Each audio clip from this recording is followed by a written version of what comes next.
Africa has always been perceived as a poor and out of the course of time, like if it was rooted in pre-modern times. But reality is quite different. African figures with regards to development have been improving in the last decades. Africa is facing a demographic challenge. Its population is predicted to follow huge growth rates, doubling its population by 2030. Moreover, half of its population is under 20. The continent has the potential of gaining economic boost if they can put the extra numbers of youth to work. Urban share of Africa's population has doubled from 19% to 39% over the last 50 years. Between now and 2030, demographers expect urban population to grow by an additional 350 million. Africa has 52 cities with populations of 1 million or higher, the same number as Europe. With regard to life expectancy, predictions forecast Africa to rise over 65 years by 2030, although the gap between Africa's and the world's life expectancy will be maintained or at worst expanded. Focusing on education, Africa will need to concentrate its efforts on improving primary and secondary education. To achieve the projected 96% rate of adult literacy in 2060, enrollment and completion rates need to rise. Moreover, the education system needs to help young adults develop a solid foundation of literacy and computational skills. Economic growth is essential in Africa to alleviate poverty and improve quality of life. Over the past 20 years, Africa has been growing at an unprecedented rate.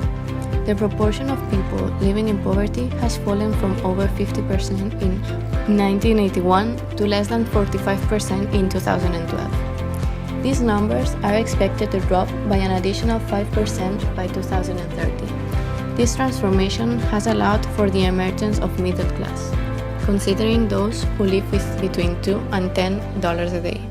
Sub-Saharan middle class is expected to boom from 50 million to over 40 million by 2030.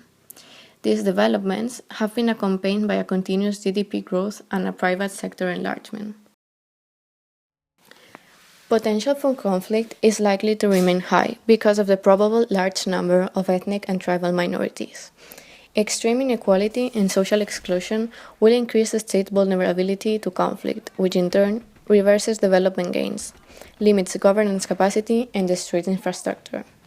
Corruption will continue to be prevalent in many African countries, with a corrosive effect on growth and poverty reduction, besides the potential risk of provoking a democracy reversal. African states move towards a path of growth and recovery. Stronger institutions of governance will reinforce the rule of law, facilitate transparency and accountability, and help resolve conflicts peacefully. Despite, countries will remain vulnerable to state failure, providing safe havens to global criminal and terrorist networks and local insurgents. Progress toward greater regional cohesion and integration will promise increased stability and reduce the threat to global security. There is no shortage of ambitious regional integration initiatives. In fact, among the world's developing regions, Africa has the highest concentration of economic integration and cooperation agreements. Almost every African country belongs to 2 or more African organizations. Africa faces cross-border challenges that can only be addressed through regional collaboration. Regional economic integration and trade remains low compared to interregional trade in other parts of the world. Unlocking Africa's full economic potential would require economic integration. There is a great deal to be done before the vision of an economically integrated Africa becomes a reality. Investment rate will be steady due to robust labor force growth, in part due to foreign investment in the continent. In the last decade, China has managed to become Africa's largest trading partner. This relationship will continue to grow, providing Africa with the lacking infrastructure and investment. As Africa is the continent where half of the fertile and used cropland can be found, agricultural production will remain export-oriented.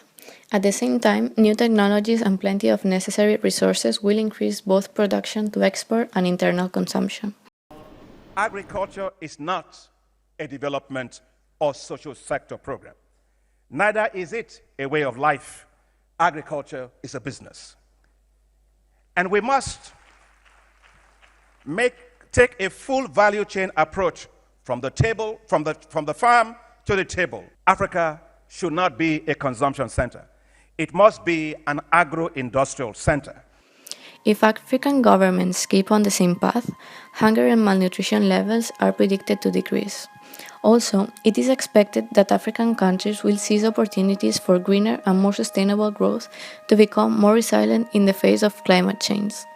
By applying these policies, they will also extend access to water, energy, and transport, as well as boost economic productivity and creation of new jobs, while reducing water and usage of resources.